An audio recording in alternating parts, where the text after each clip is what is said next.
বিসমিল্লাহির রহমানির রহিম। আমি আগেও ভিডিও করে বলেছিলাম এবং ফেসবুকে স্ট্যাটাস দিয়েছি যে বাংলাদেশ আওয়ামী লীগের সারা বাংলাদেশের থানা, ওয়ার্ড, মহানগর, জেলার কমিটিগুলা না করে কোনোভাবে বঙ্গবন্ধু কন্যা শেখ হাসিনা আসতে পারবে না। এটা আমার জীবনের দেখা অভিজ্ঞতা থেকে আমি বলছি। কারণ আওয়ামী লীগ গত ২৪ সালের ৫ই আগস্টের সরকার পতনের একমাত্র প্রথম যে একটি কারণে সরকার পতন হয়েছে তা হলো বাংলাদেশ আওয়ামী লীগের দীর্ঘদিন যোগ আওয়ামী লীগের কোনো কমিটি ছিল না। সারা বাংলাদেশে ম্যাক্সিমাম থানা, ওয়ার্ডে, ইউনিয়নে, মহানগরে, এমন অনেক জায়গায় আছে, অনেক থানাতে, মহানগরে ২৪ বছর, ২৫-২৬ বছর পূর্ণাঙ্গ কমিটি হয় নাই। এই কর্মীদেরকে এভাবে ব্যবহার করা হয়েছে। আজকে কর্মীরা যে সারা বাংলাদেশে যারা আছে, এই যদি ১,০০০ কোনো থানাতে যদি ১,০০০ কর্মী থাকে, ২০০ জনের বা ১০০ জনের পদ পদবি নাই। আর সবাই একটা কথা বলে না, শুইনা মুসলমান, ঠিক তেমনি। তাই আমি বলেছি, এখনও বলছি, আর আপনারাও জানেন যে বঙ্গবন্ধু কন্যা শেখ হাসিনা তিনি বিভিন্নভাবে টেলিকনফারেন্সের কথা বলছেন। তিনি বলেছেন যে অতি সত্বর কমিটিগুলো করা হোক, যার জন্য যেই সারা বাংলাদেশে যে ছাত্রলীগের কমিটি দেওয়া হচ্ছে, যুবলীগের কমিটি দেওয়া হচ্ছে, অবশ্যই বঙ্গবন্ধু কন্যা শেখ হাসিনার নির্দেশে তা দেওয়া হচ্ছে। এবং আমরা বিশ্বস্ত সূত্রে জানতে পেরেছি যে প্রিয়নেত্রী সারা বাংলাদেশের প্রতিটি থানাতে, মহানগরে কমিটি কিভাবে কাকে দিয়ে করা যায় তিনি আগে বলেছেন। আপনারা শুনেছেন, আরও ১.৫ বছর আগে উনি বলেছেন ভারত থেকে যে নেতা বলতে এখন কেউ নেতা না, যারা এখন রাজপথে কাজ করবে তারাই নেতা। আর আগে অমুক বড় নেতা, অমুক বড় নেতা, আপনারা এমনও শুনেছেন, দেখেছেন যে যুবলীগের একজন ঢাকার খুব প্রতাপশালী নেতা ছিল, যুবলীগ দক্ষিণের, আমি নাম বলতে চাই না, তিনি এমপি হয়েছেন, হাজার হাজার কোটি টাকা মালিক হয়েছেন। তিনি নেত্রীকে বলেছিলেন টেলিফোনে যে আপনি অনুমতি দেন, আমি ২ লাখ লোক নিয়ে ঢাকা শহর ঘেরাও করি। উনি বলেছে, দেখেছি ৫ই আগস্টের পূর্বে ৫০০ মানুষ আনার যোগ্যতা নাই, আর তুমি লাখ লাখ লোক নিয়ে আসবে। আমি নামটি বলতে চাচ্ছি না, দক্ষিণাঞ্চলের সেই নেতাকে এভাবে বলেছেন। তিনি বলেছেন যে কমিটিগুলা খুব তাড়াতাড়ি করা হোক। এবং আপনারা দেখেছেন বঙ্গবন্ধু কন্যা শেখ হাসিনার খুব বিশ্বস্ত বর্তমানে যারা আছে, এর মধ্যে নানক ভাই এবং বাহাদ্দিন নাসিম বলেছে যে আগে ঢাকা জেলা, ঢাকা মহানগর এবং ঢাকার কমিটিগুলো খুব তাড়াতাড়ি করার জন্য নির্দেশ দিয়েছে এবং খুব তাড়াতাড়ি। আর আমরাও বিভিন্ন মাধ্যমে আমাদের কাছে নিউজ আসছে যে প্রতিটি থানা, ওয়ার্ডে তারা ২০২৪ সালের ৫ই আগস্টের পরে অ্যাক্টিভ, তাদেরকে তাদের নাম বিভিন্নভাবে চাওয়া হচ্ছে। এবং এমনিও মানুষ, সবাই নেতাকর্মীরা যে যেখানে আছেন শুনছেন।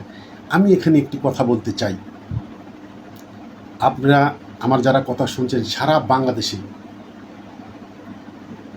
আপনার কাছে আল্লাহর দোহাই, যারা মুসলমান তাদের আল্লাহর দোহাই, আর যারা হিন্দু তাদের ভগবানের দোহাই, আপনারা থানায়, ইউনিয়নে, ওয়ার্ডে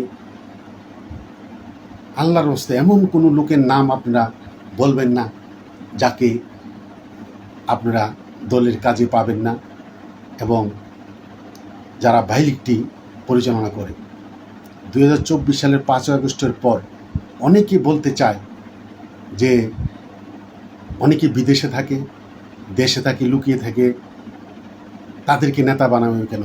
আমি তাদের উদ্দেশ্যে বলবো, বঙ্গবন্ধু কন্যা শেখ হাসিনা কিন্তু তিনি ভারতে চলে গিয়েছেন।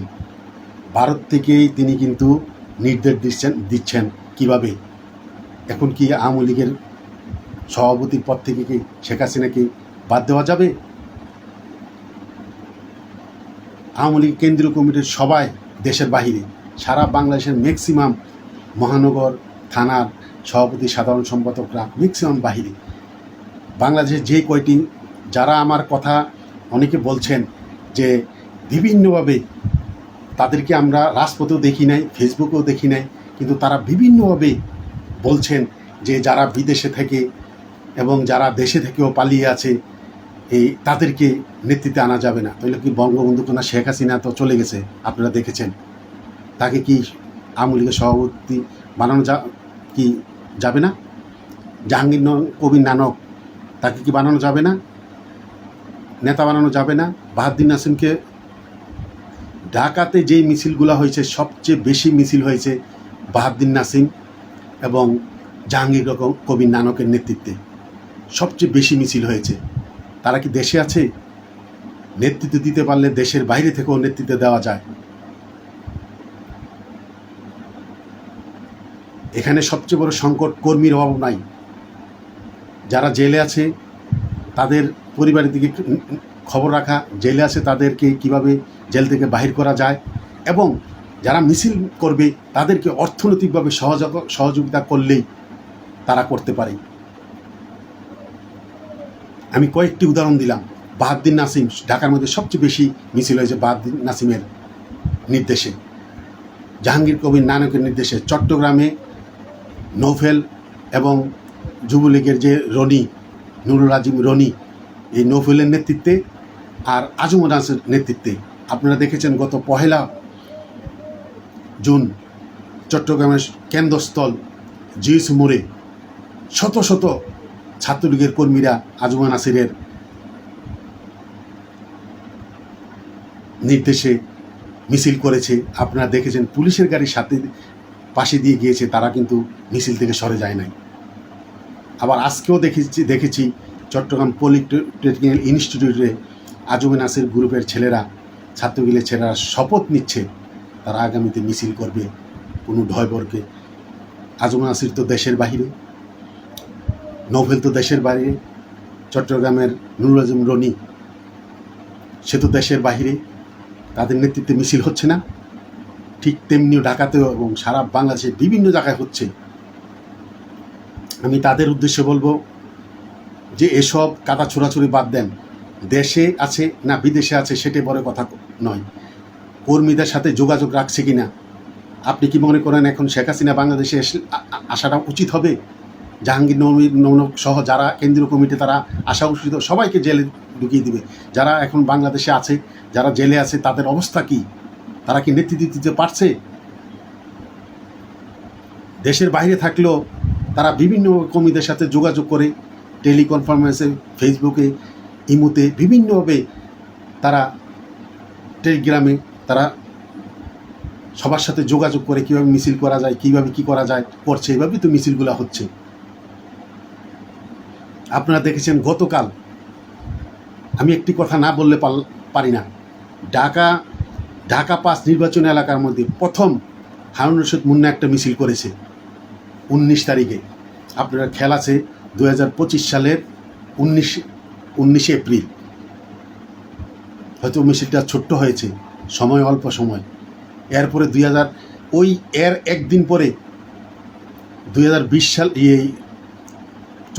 25 সালের 20 এপ্রিল নবী টাওয়ারের সামনে থেকে মিদ্যাবাড়ি বিরাট মিছিল হয়েছে। আপনারা দেখেছেন ওই মিছিলে আমরা যারা ছিলাম সরাসরি আমরা লাইভ করেছি, সামনে থেকে, কোনো মুখে মুখোশ লাগিয়ে না, লাইভ করেছি দিনের আলোতে। ওই মিছিলের দিন ঢাকা 5 নির্বাচনী এলাকার মধ্যে সবচেয়ে বেশি পদবীদের নেতা অ্যারেস্ট হয়েছে। আমি সবার নাম বলছি না। এর মধ্যে ওদিন সকালে ঢাকা মহানগর দক্ষিণ যুবলীগের সহসভাপতি 50 নং ওয়ার্ডের হারুন রশিদ হারুন, সে অ্যারেস্ট হয়েছে। ছাত্রলীগের যুগ্ম সাধারণ সম্পাদক, সাংগঠনিক সম্পাদক যাত্রাবাড়ি থানার, ওর নামটা আমার মনে পড়ছে না, শুভ না কি জানি, ওই দিন এই মিছিলের করতে গিয়ে অ্যারেস্ট হয়েছে। ডেমরা থানার, বৃহত্তর ডেমরা থানার ছাত্রলীগের সভাপতি যে ছিল কৌশিক আহমদ জসিম, সে অ্যারেস্ট হয়েছে। 49 নম্বর ওয়ার্ডের সাবেক সভাপতি আওয়ামী লীগের আবুল কালাম আজাদ অ্যারেস্ট হয়েছে। মাতোয়াল ইউনিয়ন যুবলীগের সভাপতি নীলু অ্যারেস্ট হয়েছে, সাধারণ সম্পাদক নাইম বই অ্যারেস্ট হয়েছে, এরপরে ৬৩ নং ওয়ার্ডের যুবলীগের শান্তনমের ওই ছেলেটি অ্যারেস্ট হয়েছে। আমার এখন সবার নামগুলো মনে পড়ছে না। এরা এখনও জেলে আছে, একমাত্র নীলু জেল থেকে জামিনে বাইর হয়েছে। তো তাদের এখানেও একজন কাউন্সিলর দেশের বাইরে থেকে সে সহযোগিতা করেছে, না বলে পারলাম না। ডেমরা থানা যা কয়েকটা মিছিল হয়েছে সজলের নির্দেশ হয়েছে, সদরের ছেলেরা যারা করেছে তারা, আমি এই ফেসবুকে বলছি, আমি একটা পোস্ট দিয়েছি সজলকে সভাপতি, ডেমরা থানার আতিককে সাধারণ সম্পাদক। আমি এই ফেসবুকে বলছি, সজলও যদি শুনে, আমি সজলের সাথে টেলিফোনে একদিনও কথা বলি নাই, তার সাথে আমার কোনো যোগাযোগে নাই। হয়তো সেও আমাকে চিনে, আমিও তাকে চিনি। এরপরে মানুষে অনেক ধরনের অনেক কথা বলছে যে ডেমরা থানাতে আপনি এই পোস্ট দিলেন কেন? তো আচ্ছা, ডেমরা থানার সিনিয়র হিসাবে একমাত্র শহীদুল ইসলাম কয়েকটার সভাপতির সভাপতি পায়, কিন্তু তিনি তো অসুস্থ, তিনি তো রাজনীতি করতে চাচ্ছেন না এখন। এরপরে যদি আপনি নাম দুটি বলেন, মোহাম্মদ আলীর নাম আসবে। মোহাম্মদ আলী কিছুদিন আগেও আওয়ামী লীগের একজন কর্মীর সাথে বলেছে যে আওয়ামী লীগ আর 50 বছরও ক্ষমতা আসতে পারবে না। এই কথা বললে তাকে কি নেতৃত্বে আনা যায়? এর মধ্যে আরেকজন আছে যুবলীগের সভাপতি দুলাল খান। দুলাল খানকে কি আপনি সভাপতি সাধারণ সম্পাদক করতে চান? তাকে করতে চান। এখন দল পরিচালনা করতে আপনি দেশে থাকেন বিদেশে থাকেন, সবচেয়ে বড় প্রয়োজন হলো কর্মীদেরকে অর্থনৈতিকভাবে সহযোগিতা করা। কর্মীদেরকে অর্থনৈতিকভাবে সহযোগিতা করলে ওরা মিছিল মিটিং করতে পারবে। আমি বলবো, আমি এখনও বলছি, আগেও বলেছি, যারা বিদেশ আছে তাদের আসার দরকার নাই। শুধু আমার একটা অনুরোধ থাকবে, যারা বিদেশে আছেন আপনারা আপনাদের অধীনস্থ প্রতিটি বাংলাদেশের প্রতিটি থানা উপজেলাতে আপনার অধীনস্থ যারা কর্মী আছে তাদেরকে সহযোগিতা করে রাজপথে নামান। সারা বাংলাদেশের কমিটিগুলো যদি না হয়, নেত্রীকে কিভাবে আনবেন? যেদিন আপনারা নেত্রী আসবে, যদি সবাইকে ডাক দেন, কে ডাক দিবে? কে নেতৃত্ব দিবে? আমি যারা এসব কথাগুলো বলছেন যে কমিটি দরকার নেই, নেত্রী আসুক, নেত্রী কীভাবে আসবে? নেত্রী আসার জন্য যে সারা বাংলাদেশের লোকগুলোকে করতে প্রতিটি থানা উপজেলাতে কে ডাক দিয়ে আনবে? কে নেতৃত্ব নিবে? এটা কেউ নিবে? কে অর্থ এই ব্যয় করবে? আমি তাদের উদ্দেশ্যে বলবো, আমরা সিনিয়র, আমরা দেখেছি 1981 সালে বঙ্গবন্ধু কন্যা শেখ হাসিনা আসার কথা ছিল না। আমি আবার বলছি, বঙ্গবন্ধু কন্যা শেখ হাসিনা বাংলাদেশে আসার কথা ছিল না। 81 সালের পূর্বে আওয়ামী লীগ ভেঙে খান হয়ে যাওয়ার অবস্থা ছিল। আপনারা দেখেছেন এনে বাকশাল, মহিউদ্দিন ভাই, রাজ্জাক ভাই বাকশাল করেছে। আমরা তখন ছাত্রলীগ করি। বাকশাল জাতীয় ছাত্রলীগ ছিল, জাতীয় ছাত্রলীগ। সম্ভবত নুরুল ফজল বুলবুল ছিল এই সভাপতি জাতীয় ছাত্রলীগের বাকশালের। সাধারণ সম্পাদক ছিল চট্টগ্রামের জাহাঙ্গীর সাত্তার টিঙ্কু। আর আমাদের আওয়ামী লীগ ছাত্রলীগের যারা করেছি, সম্ভবত তখন ওবায়দুল কাদের এবং বাহালুল চুন্নু ছিল ছাত্রলীগের দায়িত্বে। আমরা তখন ছাত্রলীগ করি। তখন আওয়ামী লীগের বাঘা নেতা অনেকে বিভিন্ন দলে বিএনপিতে চলে গিয়েছিল। আমি কেউকে নাম বলতে চাই না। তখন আওয়ামী লীগের কমিটি নিয়ে এমন গ্যাঞ্জাম হয়েছিল, সভাপতি সেক্রেটারি এই আমু ভাই, রাজ্জাক ভাই, সাজেদা চৌধুরী, জিল্লুর রহমান, এভাবে মালিক উকিল, এভাবে কাকে সভাপতি কে সেক্রেটারি কয়েকটা গ্রুপ হয়ে আওয়ামী লীগ ছিন্ন বিচ্ছিন্ন অবস্থা ছিল। তখন সবাই বুদ্ধি করে বলেছিল এইমাত্র এই গ্রুপিংটা নষ্ট করতে হলে শেখ হাসিনাকে আনতে হবে। তখনই বঙ্গবন্ধু কন্যা শেখ হাসিনাকে সভাপতি করে তাকে ভারত থেকে আনা হয়েছিল। এখানে আগেই কমিটিগুলো করে চাঙ্গা করেছিল, তার জন্য বঙ্গবন্ধু কন্যা শেখ হাসিনা দেশে আসতে পেরেছিল। তাই আমি বলবো, সারা বাংলাদেশের কমিটিগুলা করতে হবে।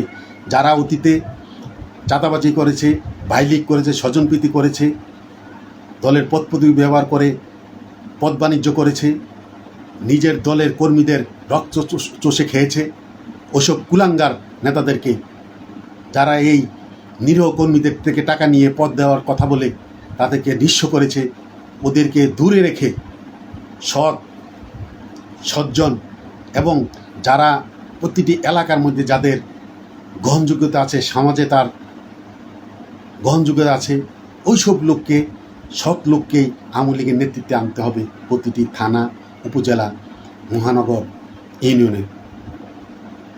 এছাড়া আওয়ামী লীগ ঘুরে দাঁড়াতে পারবে না। তাই ৭৫ সালে বঙ্গবন্ধুকে হত্যা করার পর যে অবস্থা ছিল সেটা আমরা চোখে দেখেছি। এমন অবস্থা ছিল না, তখন মানুষে মাফ করে নাই, তখন আর্মি আওয়ামী লীগের নেতাদেরকে নিয়ে ক্যান্টনমেন্ট নিয়ে পানিশমেন্ট দিয়েছে, সে হাতে গোনা। আর এখন সব জঙ্গিরা, স্বাধীনতা বিরোধীরা মব করে আওয়ামী লীগের নেতাদেরকে পিটিয়ে মারছে এবং জেলে এমন একটা অবস্থা সৃষ্টি করছে, বাড়ি ঘরে হামলা করছে, জেলা করছে, এটা ভাষায় প্রকাশ করার মতো না। তাই আমাদের এখন যারা যে যেখানে আছে, বিদেশে থাকুক অসুবিধা নেই, নেত্রী সময় মতো তাদেরকে বলবে, কিন্তু তারা বিদেশে থেকেও তারা যেন কর্মীদের সাথে যোগাযোগ করে অর্থ দিয়ে, আমি আগেও বলেছি, এখনও বলছি, বাংলাদেশে যে কতগুলো মিছিল হয়েছে, সবচেয়ে বেশি মিছিল হয়েছে নানক এবং বাহাদ্দিন নাসিমের নেতৃত্বে ঢাকা শহরে। তারা তো দেশে নাই, তারা বিদেশ থেকে নেতৃত্ব দিচ্ছে। চট্টগ্রামে সবচেয়ে বেশি মিছিল হয়েছে আজম নাসির এবং নভেলের নেতৃত্বে চট্টগ্রামে, তারাও তো বিদেশে থেকে, তারা কি নেতৃত্ব দিচ্ছে না? তাই এসব আমাদের মধ্যে কাদা ছোড়াছুড়ি না করে, যারা আওয়ামী লীগটি করেছে তাদের ক্লিন ইমেজ আছে এবং যারা 2024 সালের 5 আগস্টের আগেও ছিল এবং 2024 সালের 5 আগস্টের পরেও বিভিন্নভাবে চুপিসারে নেতাকর্মীদেরকে সহযোগিতা করছে মিছিলের জন্য, এবং যারা জেলে আছে তাদের পরিবারের জন্য, জামিনের জন্য যারা কাজ করছে, তাদেরকে নেতৃত্বে আনতে হবে। তাই সকল ভেদাভেদ বলে সবাই ঐক্যবদ্ধ হন। ঐক্যবদ্ধ আওয়ামী লীগ ছাড়া আমাদের কোনো উপায় নাই। আমি আগেও বলেছি, এখনও বলছি, সারা বাংলাদেশের কমিটিগুলো না করা পর্যন্ত, সাংগঠনিক ভিত মজবুত না হওয়া পর্যন্ত বঙ্গবন্ধু কন্যা শেখ হাসিনা আসবে না। আমি আজকে এই লাইভে বলে গেলাম, আসতেও পারে না, আসাও উচিত না। কারণ যেই মব সৃষ্টি হয়েছে, স্বাধীনতা বিরোধীরা, মার্কিন এবং পাকিস্তানি সিআই এরা তাকে কিন্তু মেরে ফেলার জন্য প্রস্তুত। সে কিন্তু যদি চলে না যেত 5 আগস্ট, তাকে কিন্তু বঙ্গবন্ধু হত্যা করা হয়েছে, তাকেও কিন্তু এইভাবে হত্যা করা নীল নকশা ছিল। তিনি বঙ্গবন্ধু বলেছিল চলে যাওয়ার জন্য, তিনি যায় নাই। তিনি বলেছে আমাকে কে মারবে, কিন্তু বঙ্গবন্ধু কন্যা শেখ হাসিনা সেই ভুল করে নাই, তিনি চলে গিয়েছে, আওয়ামী লীগ বেসেছে। ইনশাল্লাহ তিনি আসবে, আমরা সবাই ঐক্যবদ্ধ হই। জয় বাংলা, জয় বঙ্গবন্ধু, জয় হোক বাংলার মেহনতি মানুষের।